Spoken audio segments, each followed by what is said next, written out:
creo que esto. Pregunta si están, fíjate los participantes, a ver si están las chicas. Ahí. No, idea no, para Está ese, Flor, Manu. Ya estamos. Bueno, bien, nosotros estamos perfecto. acá. ¿Se escucha? Perfecto, Eli. Genial. Sí, se escucha.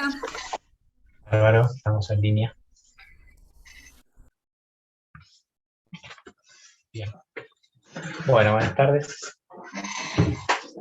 Bueno, la mayoría ya vieron esta clase el año pasado, así que no vuelvo ya. No. Vale. No con la flecha. Sí, ya probé. Está-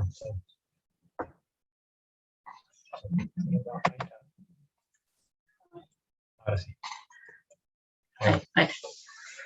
Bueno, como decía que ya la vimos el año pasado, vamos a tratar de reforzar. Igual, obviamente, uno va entendiendo cada vez mejor a medida que pasan los años, así que cualquier cosa me frenan si voy muy rápido, me dicen, ¿sí?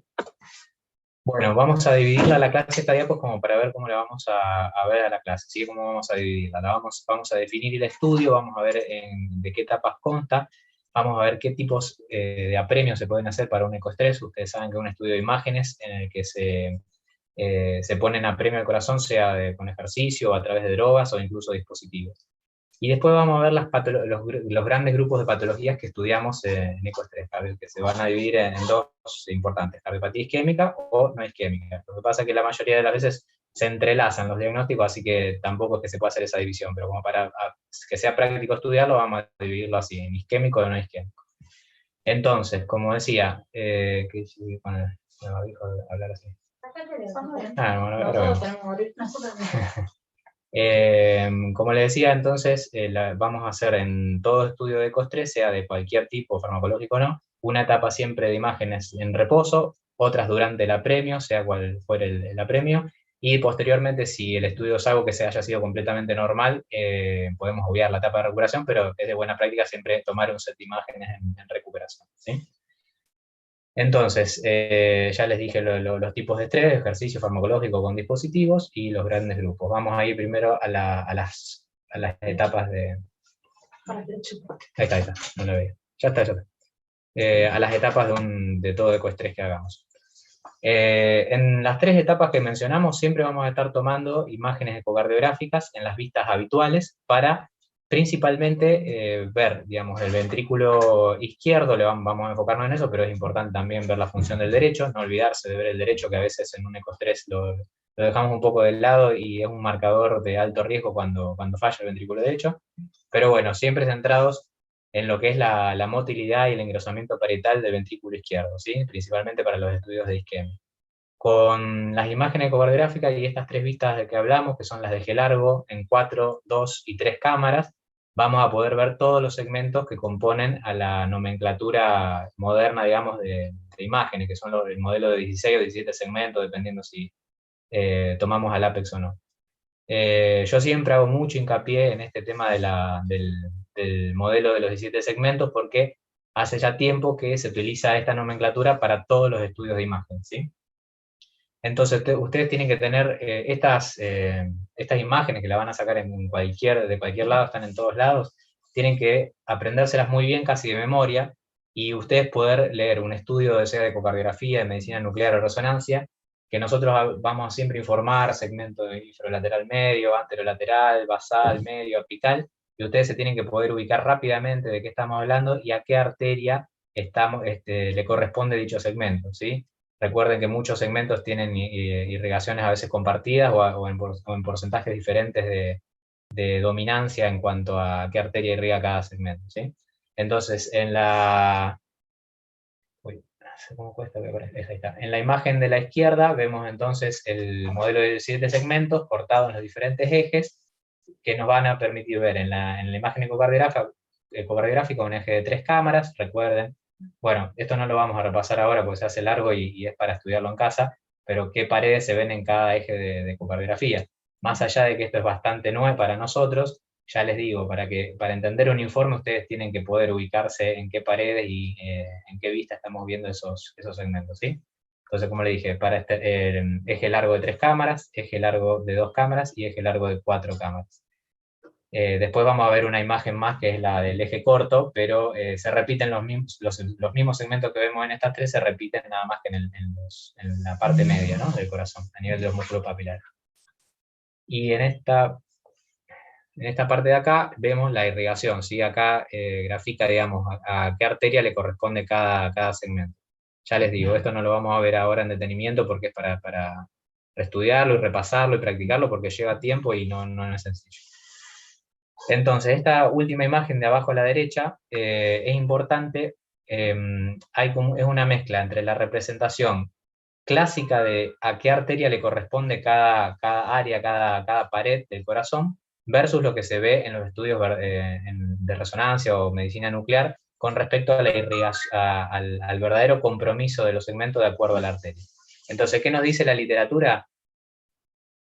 Que la descendente anterior irriga en la gran mayoría de los casos los segmentos anterior, basal, medio y apical, ¿sí?, toda la pared anterior, y los segmentos anteroseptales, basal y medio.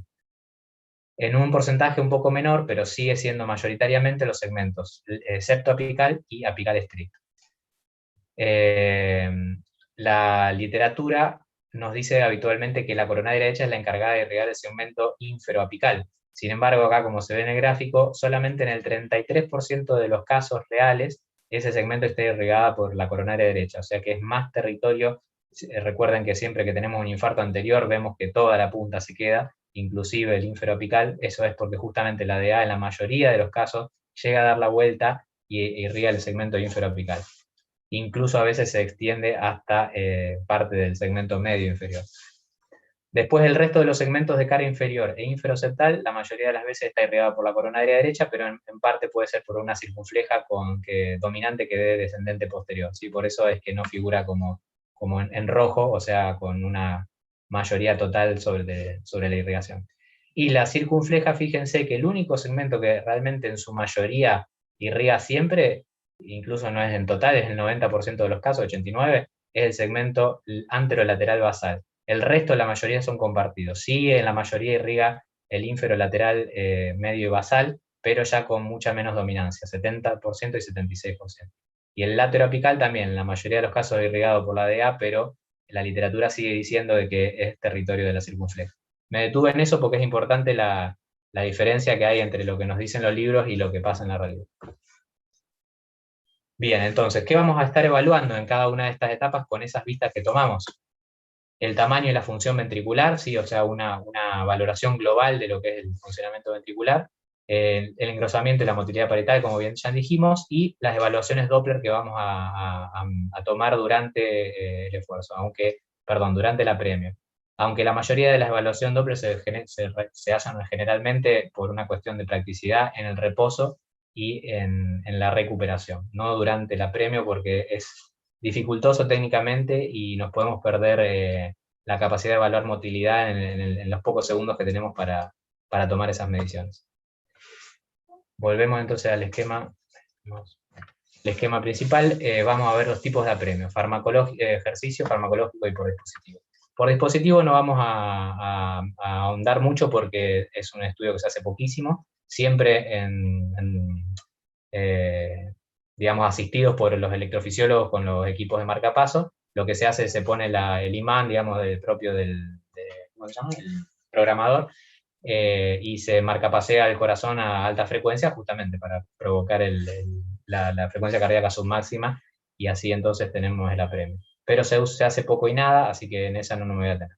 El ecoestrés con ejercicio, que es la gran mayoría, lo podemos hacer con dos modalidades: bicicleta supina, que es el gol estándar, digamos, es lo que más se utiliza, o la cinta sin fil treadmill, ¿sí? Lo que no se debería hacer nunca es lo que hacemos nosotros con la bicicleta erguida, ¿no? Porque se pierde mucho tiempo en bajar al paciente de la bici y acostarlo en la camilla, se pierden valiosos segundos de la evaluación de pico de esfuerzo, así que entonces lo que figura en la foto sería lo ideal, porque además nos permite ponerlo así en esta posición ideal para estudiarlo, y podemos hacer todo tipo de tomas, tanto Doppler como de motilidad, mientras el paciente pedalea sin perder la verdadera frecuencia cardíaca máxima, ¿sí? pero de todas maneras las ventajas que tiene la cinta van a ser otras, que llegamos generalmente a frecuencias cardíacas más altas, logrando la frecuencia submáxima en la mayoría de los casos, por lo cual, bueno, que eso es un parámetro importantísimo. La bicicleta, la otra ventaja que tiene una mejor lectura del electrocardiograma, menos movimiento de la línea de base, y mejor adaptación de los pacientes, sobre todo los añosos, se adapta mejor a la bicicleta que a la cinta, ¿no? En cuanto al estrés farmacológico, tenemos diferentes agentes que van a producir el apremio. El vasodilatador es como la adenosina y el dipridamol, que se usan poco, pero sí se usan. Recuerden que el mecanismo de acción es completamente diferente a lo que es la dobutamina, que son vasodilatadores potentes que van a generar isquemia a partir del mecanismo de robo coronario, ¿sí? Las arterias que están enfermas tienen, posterior a su lesión aterosclerótica, un nivel de vasodilatación máxima, sobre todo cuando son severas. Lo que hace entonces el vasodilatador cuando lo inyectamos, es vasodilatar los territorios sanos, que tienen todavía reserva para vasodilatarse, mientras que el enfermo ya está vasodilatado, no puede vasodilatarse más, el flujo se redistribuye a las áreas no sanas, y cae la presión de perfusión en los territorios mal irrigados, ¿no? Entonces así produciendo la isquemia, y ese es el mecanismo. El que más usamos para ECOS-3 es la dobutamina, ¿sí? En cámara gamma se usa más el dipridamol, la adenosina se usa poco y nada. Recuerden que los vasodilatadores tienen algunas contraindicaciones, la adenosina para los asmáticos severos, y también estenosis de vasos de cuello significativa. La dobutamina entonces es un agente agonista beta 1, produce un aumento importante del crono del inotropismo. Primero se produce el aumento del cronotropismo y luego el aumento del inotropismo y luego el de cronotropismo. Hay una respuesta variable de la tensión arterial en el paciente, porque recuerden que de eso depende de la tonicidad de los vasos y del inotropismo cardíaco. Entonces aumenta el inotropismo, pero se produce vasodilatación por ser agonista beta 1. Entonces la tensión arterial puede ser no variar, a diferencia del ejercicio que siempre en general aumenta, aumentar por un efecto pleotrópico que tiene la droga y el efecto diferente que se produce en cada paciente, o disminuir por ese efecto beta 1 vasodilatador. Entonces hay que tener siempre mucho cuidado de monitorizar al paciente con la presión arterial en un estrés farmacológico con dobutamina. El protocolo que vamos a utilizar, vamos a tomar como siempre imágenes de reposo, y después vamos a hacer una infusión con bomba, empezando de 10 gamas y aumentándolo de a 10 gamas hasta llegar a 40 gamas. Hay protocolos más cortos en que se pueden usar 20 y 40 gamas para pacientes que no tienen cardiopatía estructural de base, simplemente para agilizar el estudio. Vamos a hacer una variante con dosis muy bajas de 2,5 e incrementos muy chicos de 2,5 gamas para cuando estudiemos viabilidad. Eso lo vamos a ver más adelante. Vamos, ¿me siguen? Ninguna pregunta, no sé si no me están entendiendo. O lo tienen claro. Efectos adversos. Los más comunes, estos los vemos siempre. En todo ECOS-3 es raro de que no haya un efecto adverso de la dobutamina, ¿sí? Palpitaciones, náuseas, cefaleas, urgencia urinaria, parestesia son los más comunes, y los que no nos tienen que preocupar son efectos adversos que no tienen mayor trascendencia y no conllevan a ningún problema. Generalmente ceden rápidamente cuando se corta la infusión. Los cardiovasculares, que son mucho más importantes. Angina, ojo confundirla con una sensación de tipo angustia que refieren mucho los pacientes. Hay que preguntarles si son similares a los dolores que motivaron la consulta o lo que fuere. Hipotensión, como les dije, por las respuestas diferentes que tienen sobre la presión arterial. Arritmias, un porcentaje muy bajo. Taquicardias supraventriculares y ventriculares, 4%. Son muy raras que sean sostenidas, generalmente resuelven rápidamente. Y siempre tener el antídoto en caso de que sea una taquicardia ventricular sostenida, hacer esmolol de rápida acción, o en caso de no tener la betalol. ¿Tenía que usar el ¿Cómo? ¿Tenía que usar? No, por ahora no. No sé si una vez. Me parece que lo estuvimos a punto y cortó enseguida, hizo una taquicardia ventricular. Conmigo, Marcos. Sí, Flor, sí. Sí, Creo sí. que no lo llegamos No. Bueno, fibrilación ventricular e infarto, muy raro. 1 de cada 2000 estudios, gracias a Dios a mí no me pasó nunca. Bien, acá está el dibujito del protocolo, que algunos comienzan con 5 gamas, pero en general se empieza con 10. Ya a las 30 gamas se puede sensibilizar el estudio con atropina, que lo que hace justamente es solamente producir el aumento cronotrópico rápido, y así llegar rápidamente a la frecuencia cardíaca máxima, porque con atropina es raro que no se llegue a la máxima porque es tremenda la respuesta cronotrópica que tiene. Bien, entonces, creo que ahora viene la atropina, que son 0,5 miligramos hasta 2 miligramos, las inyecciones de 0,5 hasta llegar a 2 como máximo, nunca tuve que hacer más de 1 miligramo. Está bueno, algún paciente súper obeso, pero más que eso, ¿no? ¿Querés ir a eso? Damos un segundito que se quedan.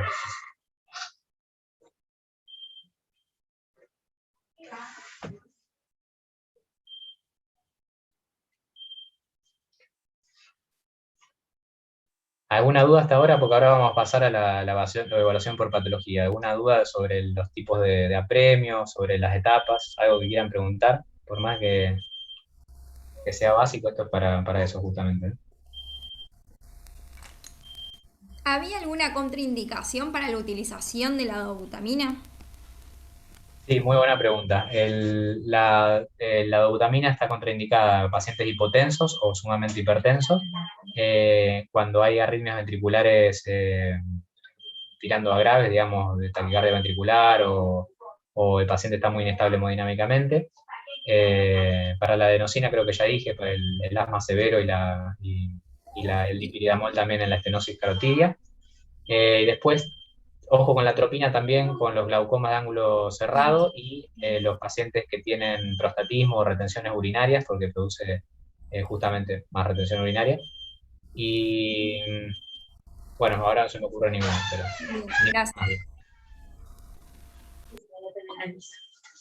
Bien, entonces estamos hablando de si había alguna duda sobre el tipo de apremio y las etapas que se toman. Bien.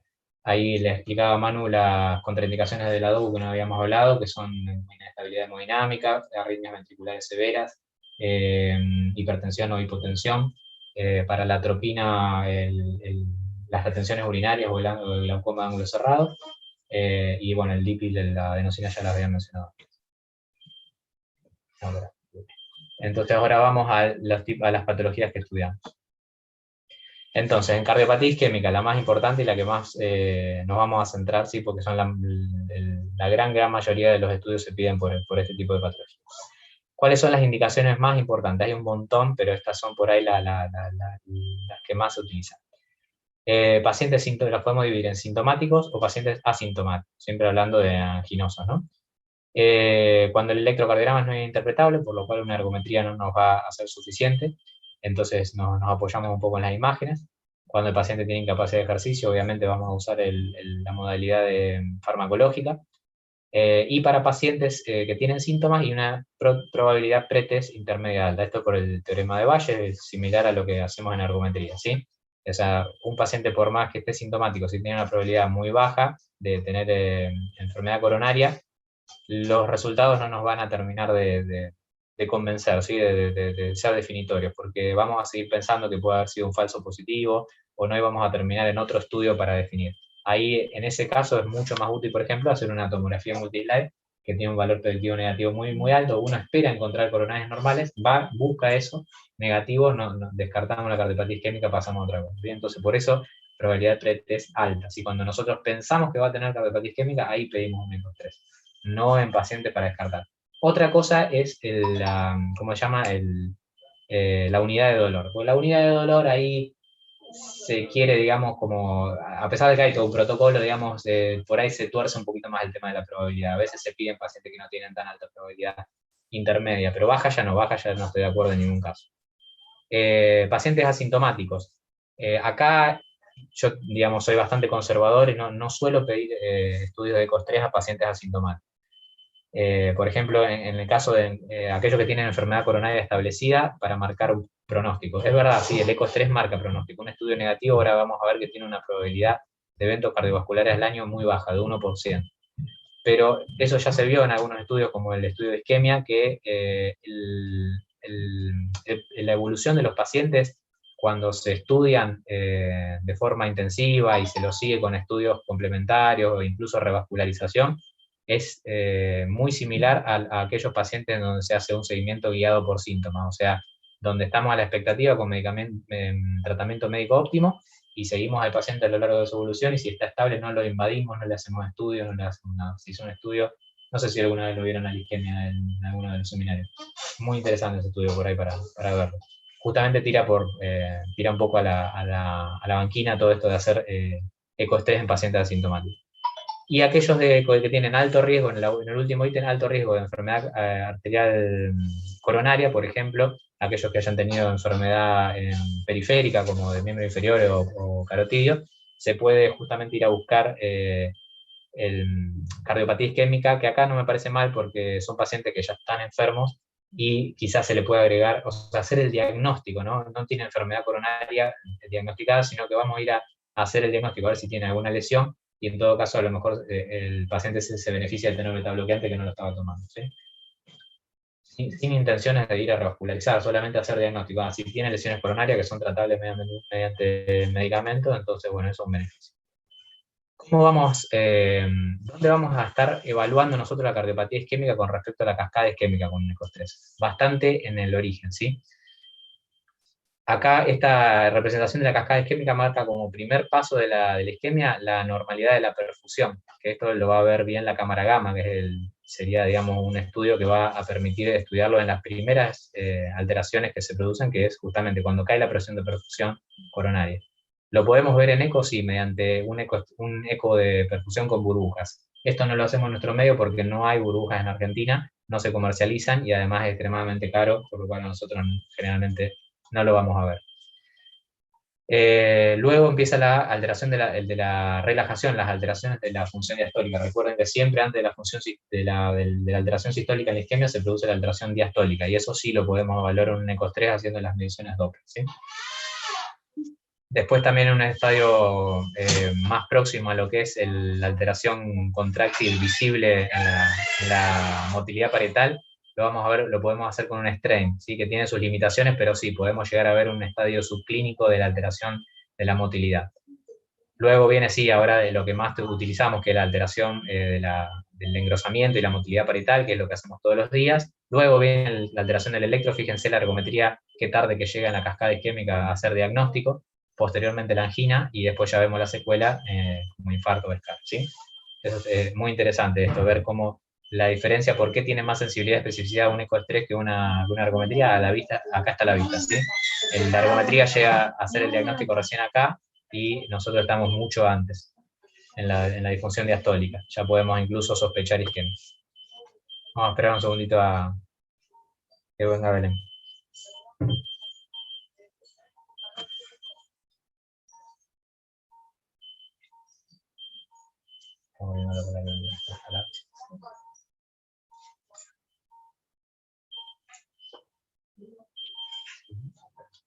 ¿Seguimos? Sí, no se hace muy largo. Esto lo que tienen igual. Bueno, sigo para los que están en casa.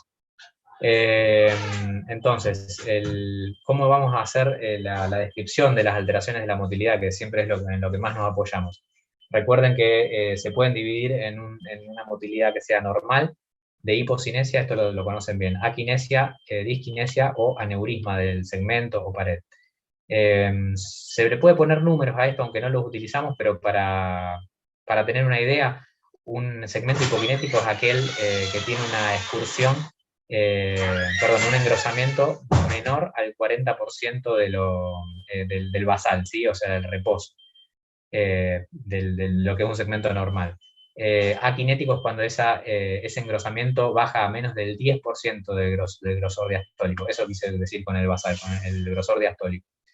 Disquinético es cuando el segmento o pared se separan durante la sístole, o sea, se abomban, y aneurismático es ya una pared o un territorio que se encuentra dilatado incluso en la diástole, o sea, ya tiene una alteración morfológica y estructural durante la diástole y que se puede expandir o quedarse en el lugar durante la sístole.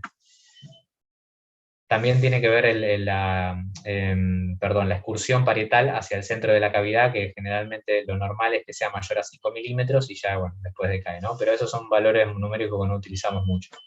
Es una cuestión más visual y de entrenamiento visual que otra cosa. Entonces acá está la representación gráfica de los que le dije, la normoquinesia, La hipoquinesia, que el segmento no se engruesa lo suficiente y no produce una excursión hacia el centro de la cavidad, o es parcial, mejor dicho. La aquinesia es un adelgazamiento mucho más importante, sin engrosamiento prácticamente durante la sístole, y la disquinesia, el segmento bombado hacia afuera, ¿no? La disquinesia no está tan relacionado al monto isquémico, sino es una cuestión más mecánica del corazón. Así que ojo que un segmento disquinético no quiere decir que la isquemia sea más severa que en uno aquinético. Es una cuestión más, como les digo, mecánica, y se produce por tanto generalmente en la punta, en el ápex. Bueno, entonces, ¿qué tipos de estudio vamos a poder informar en un ECOS-3? Por ejemplo, podemos, lo más frecuente, la verdad, porque se piden muchos estudios de control y pronósticos que no tienen mucho sentido, es un estudio sin isquemia o necrosis evidente, o sea, un estudio normal. Lo vamos a informar como eso, como motilidad y engrosamiento parietal global, o sea, de todas las paredes, y segmentario, de los 17 segmentos, normal en reposo y tras el estrés, ¿sí? El apremio que sea farmacológico o con ejercicio. Después podemos llegar a encontrar alteraciones fijas, que generalmente nos vamos a referir a alteraciones fijas como la presencia de necrosis. Esta puede ser transmural o no transmural. ¿Qué quiere decir esto? Una alteración fija quiere decir que en el eco de reposo vamos a tener un segmento que se contrae de forma hipokinética o aquinética, y que en esfuerzo no tiene ningún cambio. O sea, esfuerzo puede ser cualquier tipo de apremio. Durante el estrés no produce ningún cambio, o sea, se mantiene aquí o hipokinético como estaba en el eco basal. Esto nos hace referencia, si hay hipoquinesia, a una necrosis no transmural, y si es una quinesia total, a una necrosis transmural de estos segmentos o segmentos. Un estudio positivo por isquemia, recuerden que puede haber combinaciones de las dos, ¿no? Puede haber necrosis e isquemia, o isquemia sola, o necrosis sola. Entonces, un estudio con isquemia lo vamos a ver como una motilidad normal en reposo. Hay diferentes formas de detectar isquemia. Una de ellas va a ser, que es la más clara, digamos, que haya motilidad normal en reposo y durante el estrés se produzca hipo o aquinesia de algún segmento o pared, con posterior normalización parcial o total en la etapa de recuperación. Entonces, para entenderlo mejor, tenemos la pared anterior se mueve normalmente en reposo. Durante el estrés detectamos que se produce, vamos a agarrar uno de ejemplo, una hipoquinesia en todos los segmentos de la cara anterior. Y después, durante la recuperación, esa motilidad vuelve a lo normal que estaba en reposo.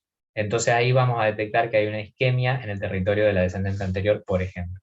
Si se pasara de normal en reposo a aquinesia durante el estrés, estamos hablando de un monto isquémico mucho más importante. Sigue siendo la misma fisiopatología, o sea, la de A, que está seguramente severamente enferma, simplemente que hay más monto isquémico, entonces frena completamente su capacidad contráctil por caída, por el aumento del consumo de oxígeno que provocó el estrés, ¿no?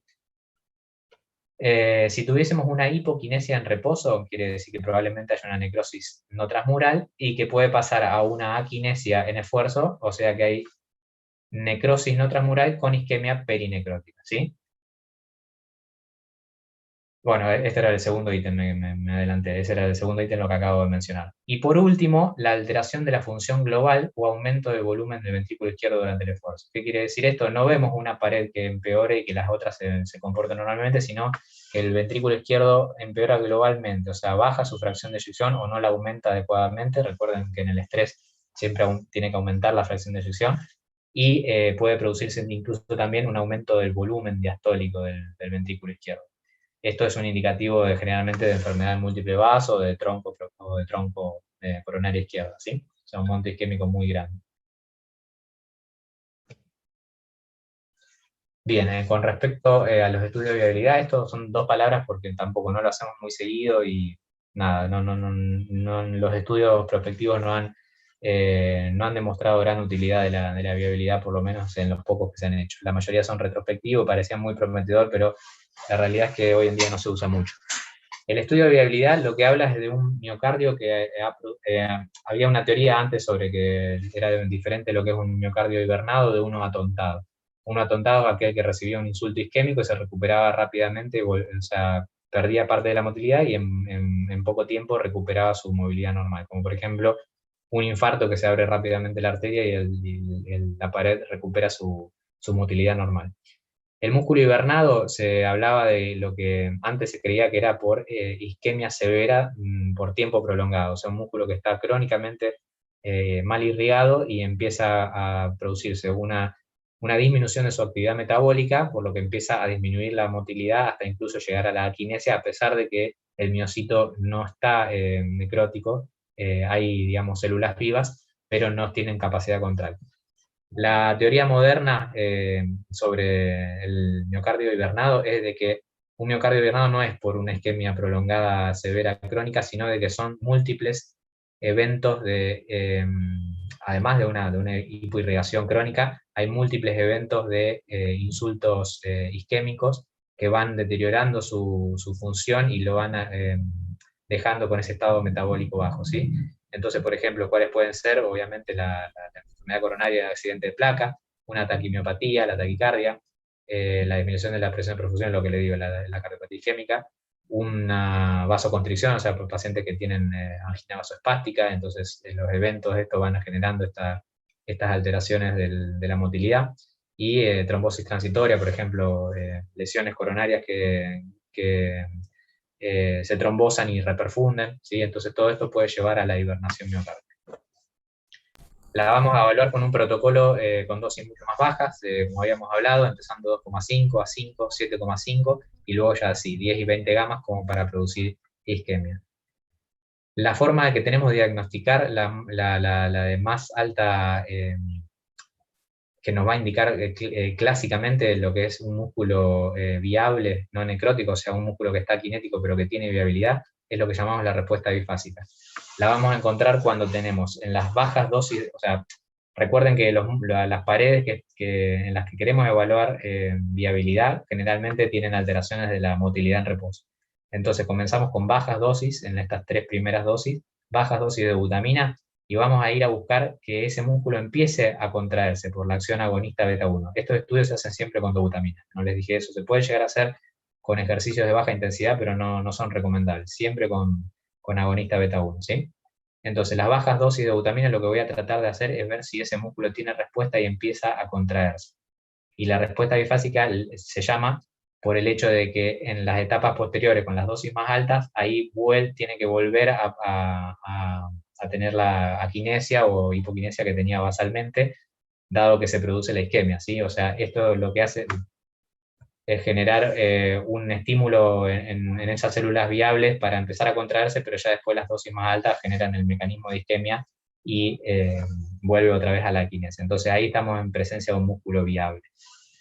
La mejoría para hablar de que hay viabilidad tiene que ser o sea, mejorar, por ejemplo, de la aquinesia a la hipoquinesia en al menos 2 segmentos evaluados, ¿sí? Y que sean contiguos. ¿Alguna duda, chicas, hasta ahora? Yo quiero preguntar sobre el miocardio atontado. ¿Recupera totalmente entonces? No entendí eso. Claro, o sea, sí, el atontamiento es lo que en general uno, digamos, debería recuperar. Obviamente, si la lesión fue tratada o si el problema que produjo el atontamiento, sea una taquicardia, un vasoespasmo o una lesión coronaria, se resolvió. En general, si el insulto no fue tan prolongado de haber producido cierto grado de necrosis, la mejoría debería ser total, o sea, debería con el tiempo volver a motilidad completamente normal. Sí, ya te digo, si el insulto, lo que provocó la isquemia fue resuelto y la isquemia no fue muy prolongada, debería recuperar a la motilidad normal, sí. Bien. Bueno, ¿cómo vamos a informar un estudio de ecoestrés? Lo primero es todo lo mismo que una ergometría, ¿sí? El protocolo y tipo de estrés, el tiempo de ejercicio, la dosis, bueno, esto tiene que ver con el estrés, por la dosis de infusión alcanzada en el caso de estrés farmacológica, si hubo respuesta adecuada al tipo de estrés, si hubo efectos adversos de la medicación, cuál fue el motivo de tensión, los mismos o sea, los que ustedes ya conocen, ¿no? Por ejemplo, infradesnivel del ST muy marcado, de hasta 5 milímetros, el más común, agotamiento o que alcanzamos la frecuencia cardíaca buscada en un farmacológico, la presencia de supradesnivel del ST de 2 milímetros, angina importante que no tolera el paciente, obviamente claudicación del ventrículo izquierdo, caída importante de la TA, bueno, son bastante lógicos y ya los conocen. Son muy similares a lo de una ergometría también. Lo mismo, ya lo hablábamos, frecuencia cardíaca alcanzada, si hubo alteraciones del electro. Obviamente la sumatoria de todo esto es lo que hace que nosotros tengamos seguridad diagnóstica, es cuando vemos la alteración de la motilidad y encontremos, aunque sea alguna de estas alteraciones, ¿sí? Que el paciente haya tenido angina, que haya tenido alguna depresión del ST, entonces ahí estamos seguros. Recuerden que las ventanas son dificultosas y a veces nos pueden quedar dudas de si estamos en presencia, además estamos en frecuencias de 145 latidos por minuto, a veces se hace difícil realmente decir si acá hay una hipoquinesia o una aquinesia. Entonces, si nos apoyamos en otras alteraciones, el paciente tuvo angina y sufrió alteraciones del STT, bueno, ahí estamos más tranquilos que sí, ¿no? Esa alteración que creo estar viendo probablemente esté en relación con la cardiopatía isquémica que estaba buscando, ¿no? La respuesta de la tensión arterial, sea en esfuerzo o en farmacológico, y por último, ahí ya vamos a la parte bien de COS3, describimos la motilidad paretal, como la vimos, ¿sí? Tanto a nivel global como en todos los segmentos y en cada etapa. Ahora vamos a dar ejemplos de eso para que entiendan cómo armamos el informe final, ¿no? Ahí entre paréntesis estas siglas son de World Motion Score Index, ¿sí? Este es un score numérico que está relacionado al pronóstico, que ahora lo vamos a ver cómo se calcula, es para darle un valor numérico y sumarlo, ¿no?, a la descripción que hablábamos sobre la motilidad paretal. Este es un ejemplo, por ejemplo, un estudio positivo para isquemia. ¿Cómo lo representamos? Acá esta es una representación gráfica y que además nos permite hacer la sumatoria esta para el World Motion Score Index. Entonces recuerden, este es el modelo de 17 segmentos, acá está torcido, así lo ponen en el equipo porque es como lo vemos en el eco. Acá está el ventrículo derecho, por lo cual la cara anterior está acá, inclinada para arriba, ¿sí? Esta es la cara inferior, estos son los segmentos septales y estos son los segmentos laterales. Entonces yo tuve un estudio con normoquinesia en todos los 16 segmentos en reposo. Durante el esfuerzo, noten que se desarrolló hipoquinesia en los territorios anterior, basal, medio y apical, anteroseptal medio y de todos los segmentos apicales, ¿sí? Bien un territorio de descendente anterior. Entonces yo lo voy a representar con el número 2. 2 es hipoquinesia, o sea, 1 es normoquinesia, 2 es hipoquinesia, 3 aquinesia y 4 disquinesia, ¿sí? Se puede usar un 5 para aneurisma, pero no se suele utilizar. Entonces, ¿cómo informaría yo este estudio? Voy a hablar de que hubo, primero describo el eco basal con todas las medidas y todo, y digo que hubo motilidad parietal global y segmentaria conservada. En las imágenes de estrés se observa hipoquinesia de los segmentos, y tengo que mencionar a todos los segmentos donde vi hipoquinesia, ¿no? Hipoquinesia de los segmentos anteriores, como ya los mencionamos a todos, ¿no? En las conclusiones, ahí sí voy a hablar más ya de territorio o cara, ¿sí? Entonces puedo poner que observé una respuesta isquémica en el territorio de la descendente anterior o de cara anterior y de segmentos apicales, por ejemplo, para hacerlo de forma más concluyente. Y a mí me gusta mucho esto, lamentablemente en nuestro equipo no podemos imprimir esta gráfica porque me parece que es muy visual, porque hablar de tantos segmentos a veces marea, entonces está una representación bivisual, normal en reposo, y una clara segmentación coronaria en esfuerzo. Para lo que le decía del score, del World Motion Score Index, lo que hacemos es hacer la sumatoria de todos estos segmentos, que acá creo que daba 26, si no me equivoco, dividido 16, que es lo normal, ¿no? Entonces, cuando es, obviamente, mayor a 1 la relación, habla de isquemia, y cuando esa relación es mayor a 1,7, ya es peor pronóstico. Más de 1,7 marca una caída de pronóstico importante y obviamente a más valores peor pronóstico. Hablando de esto del pronóstico, ¿cuáles son los criterios de alto riesgo para un ecoestrés? Muy similares también algunos a la ergometría, pero con algunas otras cosas más. Escaso aumento o deterioro de la fracción de eyección de esfuerzo, eso ya lo habíamos mencionado, o sea, eso habla de lesiones múltiples vasos o de tronco coronario. Normalmente tiene que aumentar, así que si hay una caída es una respuesta isquémica muy importante. La dilatación del transitorio del VI, o sea, el volumen diastólico. Deterioro, ya lo habíamos mencionado también, de la función sistólica del ventrículo derecho, eso habla de un compromiso importante. Sobre todo, es una cuestión de si hay deterioro de la función del BD, quiere decir que hay mucha afectación del VI, más que nada por eso. Que detectemos isquemia extensa. ¿Qué quiere decir eso? Que haya comprometido 3 o más segmentos contiguos, ¿sí? Como vimos en el anterior. Y que esta isquemia sea severa, porque no es lo mismo, recuerden, tener hipoquinesia que aquinesia. Entonces, ¿cuál sería el criterio de alto riesgo? Que sea 3 o más segmentos y que pase de la normoquinesia a la aquinesia. Entonces ahí estamos en presencia de una respuesta isquémica extensa y es un criterio de riesgo. Que el territorio afectado, como vimos en el ejemplo, sea de la descendente anterior o de múltiples territorios arteriales, ¿sí? Y lo que hablamos recién, el Well Motion Score Index mayor a 1,3. Son todos criterios de una ECOS-3 de alto riesgo. Estos son algunos ejemplos, ¿no? No me voy a detener mucho porque esto requiere tiempo y práctica y ver 150.000 estudios para poder hacerse el ojo. Encima en el clip este salió a toda velocidad, así que se mueve rapidísimo, difícil de analizar.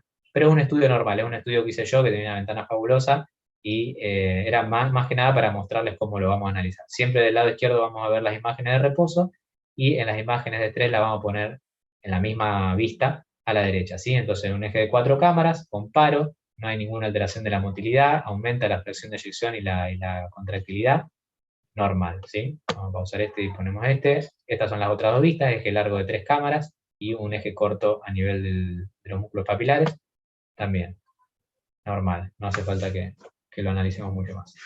Esto ya es un ejemplo patológico.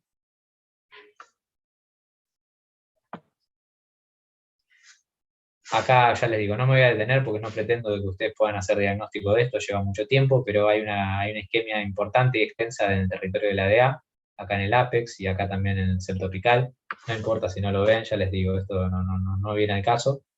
No pretendo de que lo puedan ver a esta altura porque lleva años.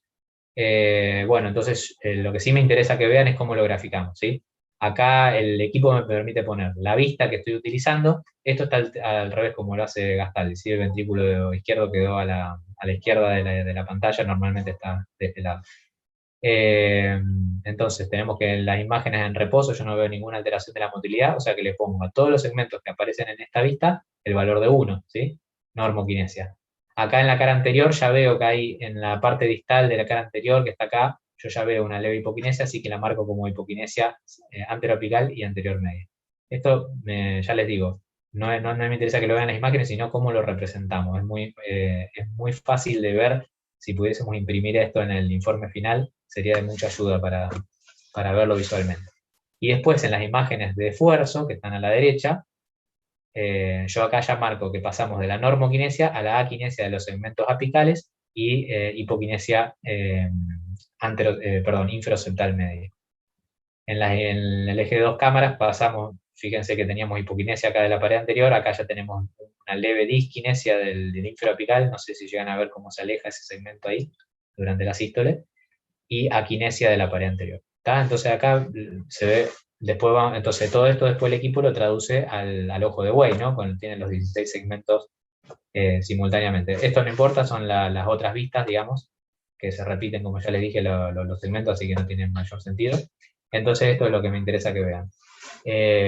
Acá la representación visual en el ojo de buey es fácilmente identificable que tenemos un compromiso de todo el ápex, que pasó de una mínima hipoquinesia que nos habla, recuerden, a lo mejor de necrosis no transmural, pero con una gran área de isquemia perinecrótica, isquemia extensa porque son muchos segmentos y severa porque pasa de la normoquinesia a la aquinesia, incluso la disquinesia, ¿sí? Entonces claramente acá hay una lesión muy severa de la descendente anterior. Bueno, de estas dos palabras, el análisis cuantitativo en ECOS-3 lo hacemos mediante técnicas de ECOS-Train, de speckle tracking o de Doppler tisular para evaluar el estrés miocárdico. Es una técnica muy limitada porque a altas frecuencias cardíacas esta tecnología es limitada, no nos permite una evaluación muy precisa del strain por speckle tracking cuando las frecuencias cardíacas son tan altas, ¿sí?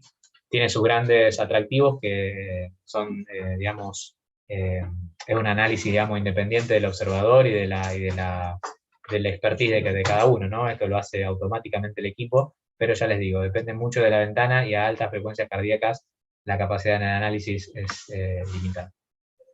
Claro. Las cosas de la vida. Bueno, esta es una representación de alguna de las cosas que mide el STEI, no me interesa porque no lo hacemos, la verdad que no he visto ningún laboratorio que esté haciendo strain en ECOS-3. Sí hay estudios, está en investigación, es muy atractivo, pero lo veo muy limitado. Nos cuesta, con el tema del post-COVID, estamos haciendo mucho strain, ya de por sí en reposo me parece una técnica muy limitada a las buenas ventanas. No me quiero imaginar el dolor de cabeza que sería hacerlo en el ecoestrés. Esto no me interesa tanto, es la comparación con cámara gamma, especificidad y sensibilidad para cardiopatía isquémica muy similar, con una leve ventaja en especificidad. Recuerden, eso es menos verdaderos, menos falsos positivos, quiero decir. O sea, una mayor especificidad significa menos falsos positivos. Y lo que habíamos hablado antes sobre los estudios normales que tienen una tasa de eventos cardiovasculares menores al 1% anual. ¿Qué son las causas de falsos negativos en un ecoestrés o el ejercicio subóptimo? Que el área de isquemia sea pequeña, de un único vaso, principalmente de la arteria circunfleja, ahí nos baja un poco más la sensibilidad y la especificidad. Y otros más relacionados a justamente las imágenes de eco, el remodelado concéntrico, que generalmente se ve como una hiperdinamia que hace que sea más fácil comerse, digamos, una alteración de la motilidad, o una insuficiencia valvular significativa, por ejemplo, una insuficiencia mitral que sea significativa también, genera esa hiperdinamia que hace que por ahí detectar una hipoquinesia sea más difícil, o más desafiante. Falsos positivos, isquemia, ojo con esto, porque yo no estaría hablando tanto de falsos positivos cuando las arterias epicárdicas son normales, no quiere decir que no hayamos detectado isquemia. ¿Sí? Que haya isquemia puede ser, como bien saben ustedes, por un montón de causas. Hipertrofia, vasoespasmo, enfermedad microarterial, tantas otras causas, ¿sí? Que no es de enfermedad coronaria epicárdica. Y el estudio positivo con coronarias normales tiene mal pronóstico, no es que tenga buen pronóstico el hecho de tener isquemia con coronarias normales, ¿sí? Así que ojo con eso, no sé si es un falso positivo. Después sí, lo que es un verdadero falso positivo es una alteración de la motilidad no isquémica. Esto lo vamos a ver en pacientes con marcapaso, bloqueo de rama izquierda, sobrecarga del ventrículo derecho, todo lo que genera alteraciones, por ejemplo, de la motilidad del septum, que son muy frecuentes, hacen que sea el estudio más dificultoso y que nos podamos llegar a equivocar con más frecuencia, ¿sí? Bien. Otra de las posibilidades de Takotsubo, no se me había ocurrido. Bueno, ahora pasamos al otro gran grupo de patologías. Esto va a ser más rápido, más corto, porque lo hacemos mucho menos frecuentes, no lo utilizamos tanto. Sí tiene su mayor valor en valvulopatías quizás, y en insuficiencia cardíaca con fracción de eyección preservada. Los demás por ahí casi no se usan. O son poco frecuentes, no es que no se utilicen. Entonces, insuficiencia cardíaca con función sistólica preservada. Va a ser el paciente que va a consultar por disnea, fatiga, sobre todo de esfuerzo, que son generalmente pacientes más añosos, hipertensos de larga data, diabéticos, obesos, estilo de vida sedentaria. Entonces ahí nosotros vamos a estar sospechando que en realidad su fatiga se puede deber a una rigidez del miocardio y no tanto por ejemplo, cardiopatía isquémica como disnea similar, ¿sí? Entonces, fatiga de esfuerzo es la sospecha en este tipo de pacientes. Vamos a hacer un ecoestrés que vamos a tratar de enfocarlo en la parte de Doppler, ¿sí? en la evaluación Doppler, tanto de reposo como de esfuerzo. Y lo que vamos a estar evaluando, los parámetros de siempre, la función diastólica mediante el flujo mitral y tisular con la E', y sobre todo la presión pulmonar, ¿sí? El aumento de la sistólica pulmonar, recuerden que lo hacemos a través de la insuficiencia tricúspide. Entonces, el hecho de desarrollar, por ejemplo, pasar de un patrón de disfunción diastólica grado 1 a un grado 2 durante el esfuerzo, generalmente recuerden que esto lo vamos a hacer, el análisis lo vamos a hacer en recuperación, ¿sí? ¿Por qué? Porque las alteraciones de la Doppler de la función diastólica persisten en recuperación, no necesitamos como una cardiopatía isquémica que estar en el pico máximo de esfuerzo, eso es un concepto importante. Entonces, otras explicaciones para que no sea por la alteración de la función diastólica es, por ejemplo, una insuficiencia mitral dinámica, o sea que durante el esfuerzo se produzca un prolapso más importante y haya más insuficiencia en esfuerzo que en reposo. Obstrucciones del tracto de salida del VI que con el esfuerzo se hagan gradiente aumente. Entonces esas son explicaciones de disnea de esfuerzo que no es por rigidez o alteración diastólica per se, ¿no? Incompetencia cronotrópica en los ancianos, sí que tienen clasificado lo del nódulo AB, por ejemplo, y no pueden aumentar la frecuencia cardíaca también, o pacientes dependientes de marcapaso. Bien, entonces esto no hace falta que lo vuelva a decir porque ya lo hablamos. Los cambios en los patrones diastólicos, acá están ilustrados, ¿sí? Este es un paciente que tiene un patrón diastólico indeterminado en reposo, o sea, un flujo mitral normal, con velocidades, relación E' de 12, que no llega a ser sugerente, porque tiene que ser mayor a 14 para hablar de que hay aumento de las presiones de llenado. Durante el esfuerzo, miren cómo aumenta drásticamente la onda E, y la onda E' se mantiene casi igual. Entonces, la relación E' pasa de 12 a 24, sin duda está una alteración de la función diastólica de esfuerzo, ¿sí? Otro ejemplo, este es más clásico, que tengamos relajación prolongada en el eco basal, ¿sí? El patrón de relajación prolongada, que significa que en los ancianos es incluso normal para la edad.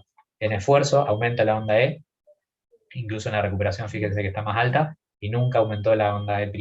La relación E' se fue hasta 19, esto también, insuficiencia cardíaca con fracción de eyección preservada. Son lindos estudios, estos son pocos, pero cuando lo detectás, le haces un diagnóstico preciso al paciente. Para insuficiencia cardíaca con deterioro severo de la fracción de eyección, ¿sí? Esto solamente para evaluar reserva contráctil. Va a ser un estudio, no lo hacemos nunca, pero sí da información pronóstica. Si uno le hace un ecoestrés a un paciente con disfunción severa del VI y vemos que sea el apremio, que generalmente lo vamos a hacer farmacológico, no genera mejoría de la fracción de eyección importante, ¿sí? Más de 10% de fracción de eyección, o evaluado mediante DPT en este estudio, el pronóstico es mucho peor. Fíjense cómo se separan las curvas, y fíjense en este metaanálisis, aquellos que no tienen que tienen reserva contráctil tienen buena sobrevida libre de eventos. O sea, la presencia de reserva contráctil nos habla de buen pronóstico. Recuerden, reserva contráctil quiere decir que aumenta la fracción de eyección con el apremio. Si no aumenta, ese paciente va a tener mal pronóstico, y a lo mejor podemos tomar la decisión de trasplante o de agudizar el tratamiento médico. Bien, miocardiopatía hipertrófica obstructiva, esto se imaginarán, es para detectar aumentos de gradiente durante el esfuerzo, ¿sí? O sea, un paciente que refiere mucha disnea y que no tiene un gradiente significativo en reposo, hacemos el esfuerzo, se pueden llegar a gradientes altísimos, ¿no? Hay un ejemplo que llega hasta 110 milímetros de mercurio en el esfuerzo, y empeora también la función diastólica. Fíjense, la E' pasa de 6 a 17. O sea, no solo aumenta el gradiente, sino que también produce aumento de la presión de llenado por ese gradiente, ¿no? Obviamente. Recuerden también que en la miocardiopatía obstructiva, hipertrófica obstructiva, tenemos la insuficiencia mitral del SAM, del movimiento sistólico anterior de la válvula mitral, que muchas veces cuando aumenta el gradiente, al succionar más la válvula mitral, también se aumenta la insuficiencia mitral. O sea, hay un doble mecanismo, aumento de gradiente y mayor insuficiencia mitral. Eso puede explicar los síntomas del paciente y requerir una ablación septal o lo que fuera, ¿sí? Bien, y por último las valvulopatías. Acá estos son estudios muy interesantes, que se piden poco, pero que tienen mucho valor. ¿Cuáles son las dos situaciones clínicas en las que deberíamos pedir un ecoestrés en un paciente con valvulopatía? Aquellos que tienen una sintomatología importante, pero la insuficiencia, la patología valvular en el eco de reposo no es tan significativa. Por ejemplo, moderada. Obviamente el leve no va a ser, ¿sí? Puede llegar a ser, pero sería raro. O sea, una valvulopatía moderada con muchos síntomas, o paciente asintomático que tiene una valvulopatía severa y que nosotros estemos sospechando de que tenga más síntomas de lo que oculta. El clásico paciente que oculta sus síntomas porque va adaptando su clase funcional a lo que puede, ¿sí? Ahí le vamos a sacar mucho jugo a la información que nos puede dar el ecoestrés. Vamos a estar evaluando la válvula, el ventrículo y los cambios hemodinámicos. A nivel de la válvula, por ejemplo, una estenosis aórtica que aumenta su gradiente durante el esfuerzo, más de 18 a 20 milímetros de mercurio en el gradiente medio, entonces esa es una valvulopatía que claramente es muy importante, o es la causa de los síntomas que está teniendo si es moderada. Por ejemplo, y aumentó 20 milímetros de mercurio en el esfuerzo. En la estenosis mitral el aumento tiene que ser de 15 a 18 milímetros, y en la insuficiencia mitral el aumento del orificio regurgitante de 10 a 13 milímetros. Esto es más fácil, 0,1 centímetros cuadrados, ¿sí? Recuerden que 0,4 es el límite, si aumenta el 0,3 a 0,4, o 0,25 a 0,35, estamos hablando de insuficiencia mitral menos inocente de lo que parecía. El ventrículo, ¿sí? Que no aumente lo que hablábamos antes de la reserva funcional, que no aumente la fracción de eyección por al menos 5%, el strain longitudinal global, no lo hacemos mucho, pero bueno, podría ser un escaso aumento del strain. El stroke volume, que también lo podemos medir, que empeore el wall motion scoring, o sea, que se genere mucha isquemia por esa valvulopatía, o sea, una estenosis que claudique el ventrículo básicamente, o la disfunción del ventrículo derecho. Por último, los cambios hemodinámicos, lo que hablábamos antes, o sea, el empeoramiento de la función diastólica o el aumento de la sistólica pulmonar más allá de 60 milímetros de mercurio. Todos estos son parámetros que hacen que una valvulopatía se pueda recategorizar, aproximar, por ejemplo, el tiempo a la operación. Por ejemplo, un paciente que está en expectativa, podemos ya indicarle la cirugía si encontramos factores de alto riesgo, o que nos den una idea de por qué está sintomático con una valvulopatía que no parecía tan severa, ¿sí? Una pregunta. Sí.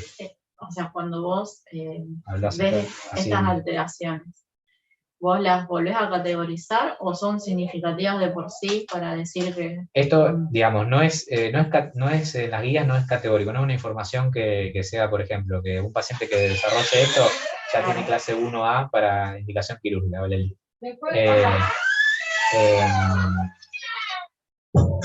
Entonces, ¿qué quiero decir? Que ninguna guía va a decir que por alguno de estos hallazgos nosotros, tiene clase 1A, indicación quirúrgica, una estenosis, por ejemplo, moderada, que tiene este criterio de alto riesgo, no. Es solamente cuando uno está considerando, viendo, son más de cuestiones medio más artesanales, ¿sí? Entonces, esto nos ayuda a tomar la decisión, pero no de por sí es un criterio que voy a decir, bueno, ahora que tengo esto lo opero, ¿sí? Es importante ese concepto, buena pregunta. Ejemplos. Este es un paciente con estenosis mitral, un área valvular que es leve a moderada, 1,5 centímetros cuadrados, gradiente medio de 7, o sea, moderado, con una presión pulmonar ligeramente aumentada, y un área por planimetría de 1,6, similar a lo que habíamos medido. Hacemos el esfuerzo, el gradiente medio se va a 27, o sea, aumentó muchísimo, y la presión pulmonar se elevó hasta 91, o sea, este es el caso que estamos hablando. Esta estenosis mitral que parecía no tan severa, es bastante más significativa de lo que, por ejemplo, parecía en el eco de reposo. En la estenosis aórtica, acá tenemos algún ejemplo. Una estenosis aórtica que en esfuerzo no mejora la fracción de eyección, 70 a 71, lo mismo. El estrés longitudinal global tampoco, incluso empeora. El área valvular se mantiene más o menos igual, de 65 a 0,6, ¿sí? Pero el gradiente aumentó de 48 a 89. O sea, obvio, el cálculo del área es por continuidad, no va a cambiar el área valvular. El área valvular es fija, pero sí aumenta el gradiente de forma extrema, ¿sí? Y bueno, también alteraciones de la función diastólica que ya tenía, pero se empeoran en el ¿sí? Entonces, todo esto nos habla de que ese paciente va a tener peor pronóstico, es eso, la respuesta es esa, va a tener peor pronóstico, entonces a lo mejor me apuro un poco a operarlo, o lo sigo más de cerca, ¿sí? Nos ayuda a tomar decisiones. Por última patología, la estenosis aórtica con gradiente bajo. ¿Esto tienen idea más o menos de qué se trata, de una estenosis aórtica con gradientes bajos? ¿Saben de qué se trata? No es, por ejemplo, cuando el paciente está muy taquicárdico, que queda el bajo gradiente. Perfecto, esa es una de las opciones. Puede ser también cavidades pequeñas por hipertrofia, o la más común de todas, por baja fracción eyeccional. O sea, un paciente con deterioro de la función sistólica, ¿qué pasa? Tiene una estenosis aórtica, la válvula está toda calcificada, pero no logramos, ¿se acuerdan más o menos cuántos son los gradientes de una estenosis aórtica severa? Un gradiente medio mayor a cuánto tiene que ser para ser severa, ¿se acuerdan? O la audiencia en casa. 40. Perfecto, 40 milímetros de mercurio es el punto de corte para severo, ¿sí? Depende de la guía, la europea dice 50, la yankee 40, pero en general se usa 40. Entonces, ¿qué pasa? Voy a tener yo hago la evaluación por continuidad, no importa si no saben la fórmula, yo en eco puedo saber el área de la válvula, me da severa, 0,8 centímetros cuadrados, pero el gradiente me da 26, por ejemplo, ¿sí? Entonces, ¿qué pasa? Hay algo que o estoy midiendo mal o algo pasa. Una de las principales causas son estenosis aórtica de bajo gradiente, por eso que ustedes dijeron. Taquicardia, cavidades chicas, o la más importante, deterioro de la fracción de eyección. Entonces, ¿qué pasa cuando tenemos, podemos hacer dos cosas en deterioro de la fracción de eyección en estenosis aórtica severa? Una es evaluar la reserva contráctil, que es fundamental, porque el paciente que no tiene reserva contráctil y tiene una FEI menor al 30%, en realidad ya no tiene indicación quirúrgica, está pasado de tiempo quirúrgico. La realidad es que se operan igual porque no les queda otra, sí, pero la realidad es que va a andar muy mal. Lo más probable es que le vaya muy mal en la cirugía, en el postoperatorio, y tenga un pronóstico muy malo, ¿sí? Y la otra es detectar qué pasa con este ventrículo que no tiene una buena función sistólica en reposo. A lo mejor esa válvula no es que está tan severamente calcificada, sino de que no abre lo suficiente porque ese ventrículo no tiene la capacidad de abrirla, una válvula que está un poco restrictiva, y el gradiente que genera no le permite abrirse, ¿entendés? O sea, si yo le aumento la contractilidad mediante la dobutamina, a lo mejor logro que se despegue un poco más la válvula y abra, y el área termina siendo otra, ¿sí? O sea, yo calculo un área en reposo de 0,8, le aumento el gradiente, la válvula abre un poco más y entonces el cálculo me da un área de 1,2. Eso se llama pseudoestenosis aórtica, ¿sí? ¿Por qué? Porque no es una verdadera estenosis, sino es que el ventrículo no la puede abrir esa válvula, por eso me da un área chica. Entonces, acá nos divide las aguas en pacientes con baja reserva contráctil versus sin reserva contráctil. Perdón, con reserva contráctil o sin reserva contráctil. Lo que hablábamos, gradiente mayor a 40, ¿sí? Y área menor a 1, esta es una estenosis aórtica severa, no hay duda. Tenemos gradiente y área chica y gradiente alto.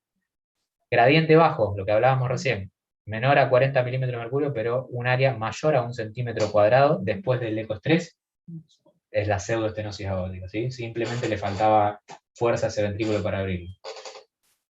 Ahí hay que ir a buscar qué es lo que está provocando el problema ventricular, si es coronario o qué es el problema, pero acá no el problema es la válvula, es moderada. Seguramente si se opera de coronario le van a cambiar toda la válvula, pero a lo mejor podemos mejorar la función contráctil y se soluciona, no hay que operarlo de la válvula. ¿Me explico por qué es importante? Sí. Y esto es a través de un cálculo, no me interesa, me parece ridículo, no lo hace nadie. Así que nada más. Esta es nada más la representación gráfica que aumenta el gradiente, entonces en uno, es lo que les acabo de explicar numéricamente, está representado acá en un eco, en uno aumenta la fracción de eyección, fíjense, de 40 a 50, el gradiente aumentó, pero el área se mantuvo igual, esta es una verdadera estenosis aórtica severa. En este pasamos de 20% de fracción de eyección, un leve aumento, 25 a 30, pero es significativo, recuerden que más de 5 ya es significativo el aumento. El gradiente no aumentó, y ¿por qué? Porque, o sea, aumentó la contractilidad. El gradiente, digamos, lo que hizo se mantuvo, pero porque se abrió la válvula, entonces el gradiente se mantiene igual. O sea, aumentó el flujo, el stroke volume, eso sí aumentó, pero el área se aumentó, por lo cual es una pseudoestenosis. Muy bien. Conclusiones. Entonces, el ecoestrés es un estudio seguro, no ionizante, la ventaja contra la cámara gamma, que es la gran competencia. Brinda información diagnóstica y pronóstica en gran variedad de patologías cardíacas. Tiene alta sensibilidad y especificidad comparable a los otros métodos. Y hay, digamos, a futuro, importantes avances en la parte de análisis cuantitativo mediante Speckle Tracking y EcoStrain. ¿Sí? ¿Alguna duda, pregunta o comentario? ¿Se le ocurre algo? ¿Sí? Pero capaz que esto no. No importa. Cuando hablamos de viabilidad Sí. con el ECOS-3, no da un aumento del riesgo del paciente si ya está, digamos, son dosis muy bajas, sí, por eso no llegamos nunca, llegamos hasta 20 gamas, no pasamos de 20. Claro. Empezamos de 2,5 hasta 20 gamas, si hace falta.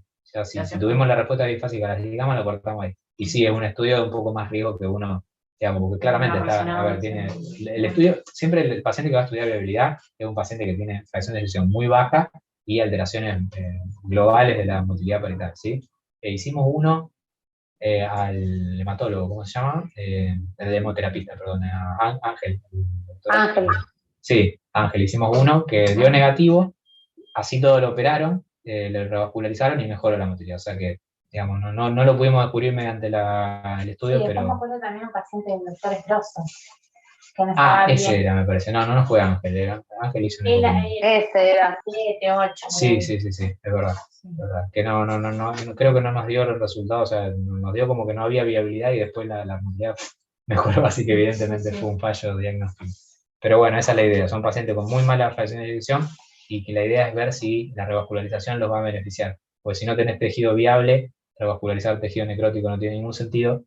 Ojo con el tema de tejido necrótico, no hace falta hacer un estudio de viabilidad siempre que tengamos aquinesia, porque si uno ve adelgazado y fibrótico una pared, claramente está necrótica.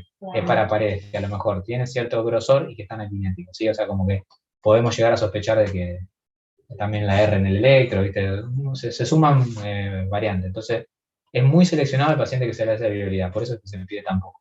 Y además los estudios no demostraron gran beneficio de estudiar por viabilidad. Siempre la realidad es que se terminan operando porque algo de mejoría pronóstica tienen con la revascularización los que tienen baja fracción de eyección. ¿Alguna otra pregunta, chicas? ¿No? Bueno, muy bien. A ver, ¿cómo quedo con el radio? Muy bien, son las 8:10. Bueno, nos vemos. Gracias.